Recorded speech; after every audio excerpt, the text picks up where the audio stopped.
Hi friends, welcome. Bharathi Kannamma வரும் வாரங்களில் வரக்கூடிய ரொம்ப இன்ட்ரெஸ்டிங்கான வீடியோ தான் பார்க்க போகிறோம். வீடியோ பார்க்குறதுக்கு முன்னாடி நம்ம சேனலை இதுதான் ஃபர்ஸ்ட் டைம் பார்க்குறீங்க அப்படின்னா சேனலுக்கு சப்ஸ்கிரைப் பண்ணிவிட்டு பெல் ஐக்கானை கிளிக் பண்ணிக்கோங்க. அப்போ தான் ரெகுலராக அப்டேட் பண்ணக்கூடிய வீடியோஸ் உங்களுக்கு நோட்டிஃபிகேஷனில் வந்து சேரும். அஞ்சலிக்கு இப்போது டெலிவரி பெயின் வந்துடுது. அவங்கள ஹாஸ்பிட்டலில் அட்மிட் பண்ணுறாங்க. பாரதி வெண்பாவுக்கு கால் பண்ணுறாரு. நீ உடனே கிளம்பி வா வெண்பா அப்படின்னு சொல்லி கூப்பிடுறாரு. வெண்பாவும் இப்போ அங்கே ஹாஸ்பிட்டலுக்கு வந்துடுறாங்க. அஞ்சலிக்கு டெலிவரி பெயின் வந்துருச்சு வெண்பா, நீ போய் ட்ரீட்மெண்ட் பண்ணு அப்படின்னு சொல்லி சொல்கிறாரு பாரதி. அகில நானா வெண்பாவை அலோ பண்ண மாட்டேன்றாரு. வேறு ஏதாவது டாக்டர் உனக்கு தெரியாதா பாரதி அப்படின்னு சொல்லி கேட்குறாரு. எனக்கு இந்த அவமானம் தேவையா பாரதி அப்படின்னு சொல்லி வெண்பா கேட்குறாங்க. நீ ஃபோன் பண்ணன்னு தானே நான் இங்கே வந்தேன் அப்படின்னு சொல்லி வெண்பா சொல்கிறாங்க. சௌந்தர்யாவும் அகிலன் கிட்டக்க சொல்கிறாங்க, ஆபத்துக்கு பாவம் இல்லைடா, வெண்பாவை ட்ரீட்மெண்ட் கொடுக்கட்டும்டா அப்படின்னு சொல்லி சொல்கிறாங்க. இப்போ வெண்பாவும் அஞ்சலியோட ரூமுக்கு போகிறாங்க. அஞ்சலியோட ரிப்போர்ட்ஸ் எல்லாத்தையும் எடுத்து செக் பண்ணி பார்க்குறாங்க. அஞ்சலிக்கு பிளட் தேவைப்படுது அப்படின்னு சொல்லி சொல்கிறாங்க.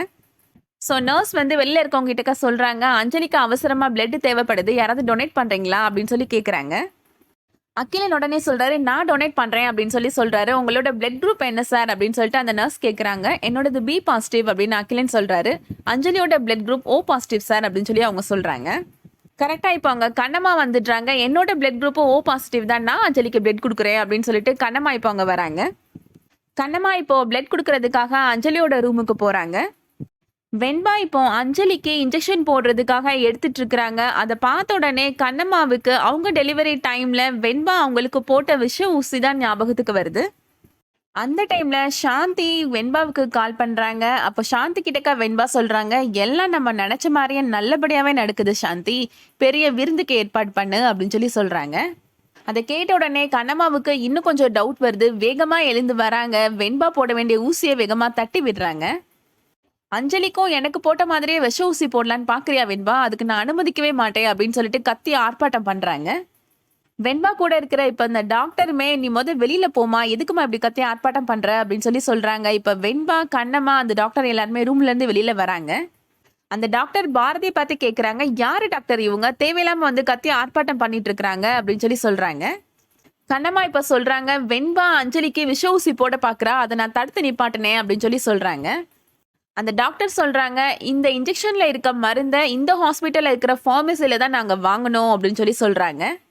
இது தப்பான இன்ஜெக்ஷன் அப்படின்னு ப்ரூவ் ஆச்சு அப்படின்னா நான் இந்த டாக்டர் தொழிலே விட்டுறேன் அப்படின்னு சொல்லிட்டு அந்த டாக்டர் ரொம்ப கோவமா சொல்றாங்க. பாரதி இப்போ அந்த மெடிசனை செக் பண்ணி பார்க்குறாரு. இது டெலிவரி டைம்ல போடுற மெடிசன் தாமா அப்படின்னு சொல்லி சௌந்தர்யா பார்த்து சொல்றாரு. தேவையில்லாம பிரச்சனை பண்ணாம அவங்கள போக சொல்லுங்கம்மா அப்படின்னு சொல்லிட்டு கோவமா சொல்றாரு. வெண்பா நீ போய் ட்ரீட்மெண்ட் பாரு வெண்பா அஞ்சலிக்கு அப்படின்னு சொல்லிட்டு வெண்பாவை ரூம்குள்ள அனுப்பி வைக்கிறாரு.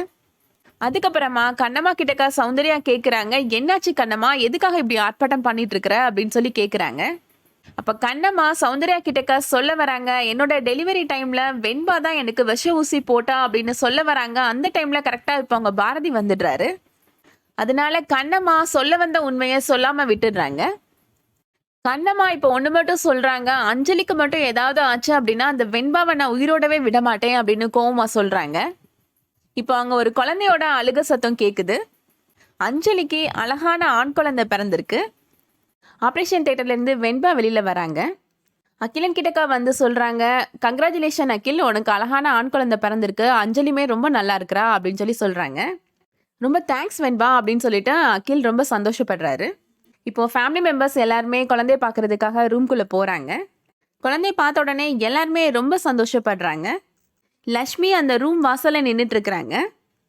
கண்ணம்மாவோட அப்பா குழந்தைகிட்டக்க சொல்கிறாரு, கண்ணம்மாவை காமிச்சு நல்லா பார்த்துக்கோ, இவங்க தான் உன்னோட பெரியம்மா அப்படின்னு சொல்லி சொல்கிறாரு. லக்ஷ்மி அதை கேட்டுறாங்க, எப்படி இந்த குழந்தைக்கு என்னோட அம்மா பெரியம்மா ஆக முடியும் அப்படின்னு சொல்லி யோசிக்கிறாங்க லக்ஷ்மி. இதே மாதிரி இன்னும் பல இன்ட்ரெஸ்டிங்கான சீன்ஸ் எல்லாம் காத்துட்ருக்கு. டிவிக்கு முன்னாடியே சீரியல் அடுத்து என்ன வரப்போகுது அப்படின்றத தெரிஞ்சுக்கணும்னா நம்ம சேனலுக்கு சப்ஸ்கிரைப் பண்ணிக்கோங்க. தேங்க்ஸ் ஃபார் வாட்சிங்.